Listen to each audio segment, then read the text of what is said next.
السلام عليكم واهلا بكم في مطبخ مصريه بالذمه. شوفوا بابا الولاد عمل فيا ايه. انا ذنبي ايه؟ انا ما بفرصش اصلا.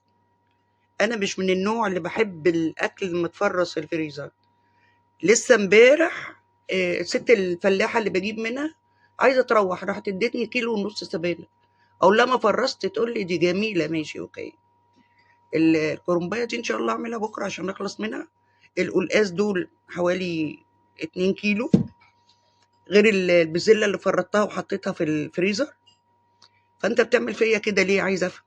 علشان الست اللي بنجيب منها اللبن اسبوعي تحط خضار، فبتقول له معلش عشان خاطري عشان السقعه وعايزه اروح، فيلم لي. غير بقى طبعا ما جاب بصل وكنتالوب وطماطم وحاجات كده، كلها طبعا من خيرات الله، حاجات جميله ما حدش يعني ما تزعلش حتى، بس تزعلني انا. هقعد دلوقتي اغسل معاكم السبانخ واقطع القلقاس ونشوفهم بيتفرزوا. ادي السبانخ غسلناها كويس، انا بغسلها قبل ما اقطعها، بعد كده بقطعها. وطبعا مش هصور لك السبانخ وانا بقطعها. شرط اساسي ان هي تنشف، لازم احطها في الفريزر تنشف. هسيبها في المصفى لبكره تنشف ونحطها في اكياس مع بعض. ادي حزمه الجرجير غسلتها برضو قبل التقطيع. الخضروات يفضل انك تغسليها قبل التقطيع، يعني هي حزمه الجرجير دي هتتعبني ان انا احفظها في التلاجة. هقول لك طريقه ممتازه، هي وكزبره واي خضره. انا ما بحطش الخضره خالص في الفريزر. الفريزر بيسود، يعني لو فضل معايا حاجة، جربت طبعا، لو فضل معايا خضرة وحطيتها في الفريزر بتسود، مش بتبقى أحسن حاجة. وانتوا طبعا عارفين و... ومتأكدين إن أنا آخر واحدة اتفرج.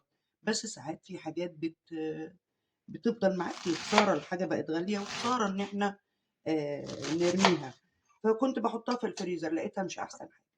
بس لقيت طريقة أنا بحفظ بيها الخضرة في التلاجة في منتهى الجمال. كملي الفيديو معايا للآخر ونشوفوا هنحفظ دول في التلاجة ازاي. والسبانخ في القلقاس أنا مش بقشرها كلها مرة واحدة لأنها تبقى صعبة. أنا فكرة أنا بخرط بالسطور لأنه أحمى حاجة عندي، بس باخد بالي يعني. بقطعه كده.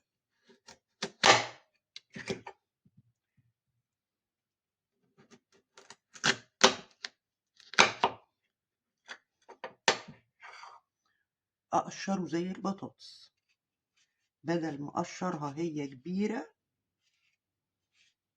وهتاخد مني وقت وهتاخد مني مجهود. بقطعه طرنشات بقشره، وبعد كده اقشره كأنك بتقشري بطاطس. بصي سهلة قد ايه.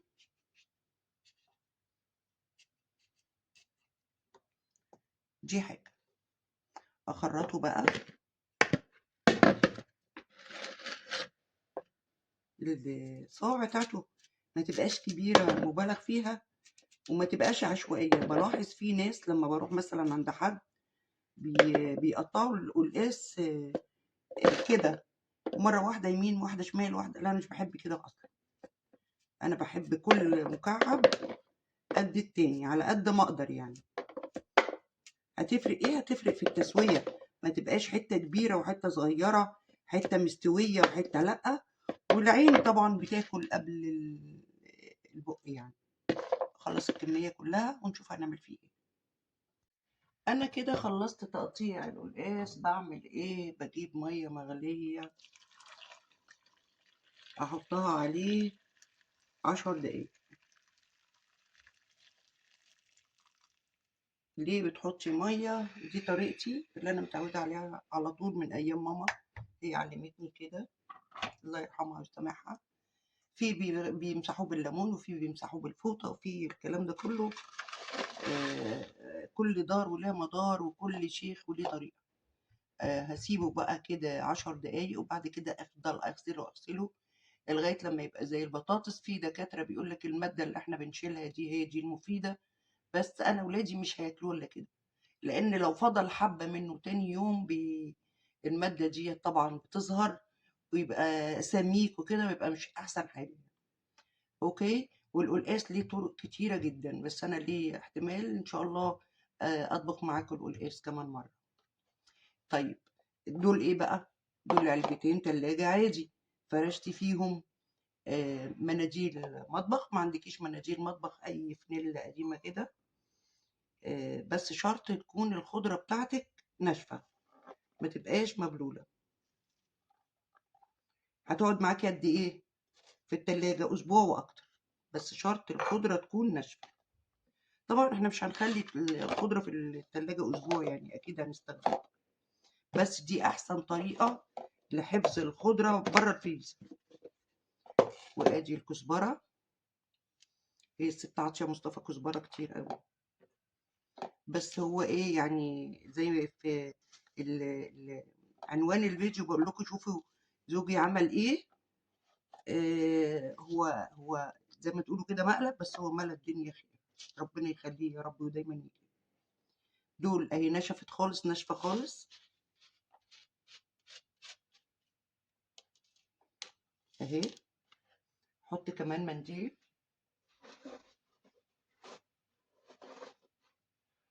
حط كمان منديل على الوش. ايه فايدة المنديل؟ وتمتص الرطوبة، الرطوبة اللي هي بتخلي الحاجة تفسد. وفي طريقة برضو في الخيار والجزر والبدنجان والحاجات دي كلها بعملها في التلاجة تحافظ على الخضروات فترة أطول في التلاجة. يبقى كده ادي الكزبرة وادي الجرجير والقلقاس هسيبه 10 دقايق. اعبي بقى اعبي السبانخ في اكياس ونرجع. خلاص غسلنا القلقاس كويس جدا، ما كانش فيه اي لازمه ان انا يعني اوريكم انا بغسله ازاي. غسلته ولا 10 مرات، وحطيته بالمقدار اللي انا عايزاه على مقدار كل طبخه. وطبعا السبانخ عملتها على كيسين نشفتها، والبزله ديت بره التصوير، فصصتها بره التصوير.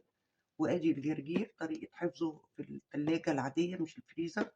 والخضره اي خضره، مش شرط الكزبره والجرجير، اي خضره عندك. كرنبايه القمر دي بقى بكره بقى ان شاء الله، كرنبايه دي اعملها بكره بره التصوير، عشان انا كده حلوه قوي عليا يعني كده ايه تمام. الوقفه في المطبخ النهارده ظبطتني. بس هو احنا ملينا الفريزر، اتمنى بقى ما تطولوش عليها في الفريزر. انا مش حاطه عليها اي لا ملح ليمون ولا اي مواد كيماويه عشان تبقى طبيعيه، وعلشان الطعم ما يغيرش. مشكلتي مع الفريزر ان في حاجات 100% طعمها بيغير، وانا دايما بنزل السوق وبجيب الحاجات فريش، بس لولا بابا الولاد جاب الحاجات دي طبعا ما ينفعش تبوظ، لازم احفظها. بس هحاول استهلكها ما عادهاش في الفريزر كتير الحقيقه. كنت معاكم أماني من مطبخ مصرية، عملت معاكم شوية تفريزات. ممكن أخلي حاجة، مش عارفة أخلي حاجة رمضان ولا إيه. عملت معاكم شوية تفريزات في الفريزر، بابا الولاد فاجئني بالحاجات ديت وكان لازم أحفظها. طبعا ما تنسيش الاشتراك، وما تنسوش تدعموني في القناة. أنا سكت في القناة شوية كتير بتاع 9 شهور، ورجعت تاني، بس راجع متحمسة، عايزاكم تشجعوني أكتر. لو في فيديوهات حابين أعملها طبعا. أنا بعمل تورتات وحاجات وحلويات أونلاين، بس مش بصور التورتات قوي يعني. فلو حابين أصور لكم تورتات وتزيين وحاجات من ديت قولوا لي في الكومنتات، وقولوا ان طريقة تفريزكم بتفرزوا كده ولا في حاجة زيادة ولا في حاجة أقل. كنت معاكم أماني من مطبخ مصرية، بحبكم كلكم، باي باي.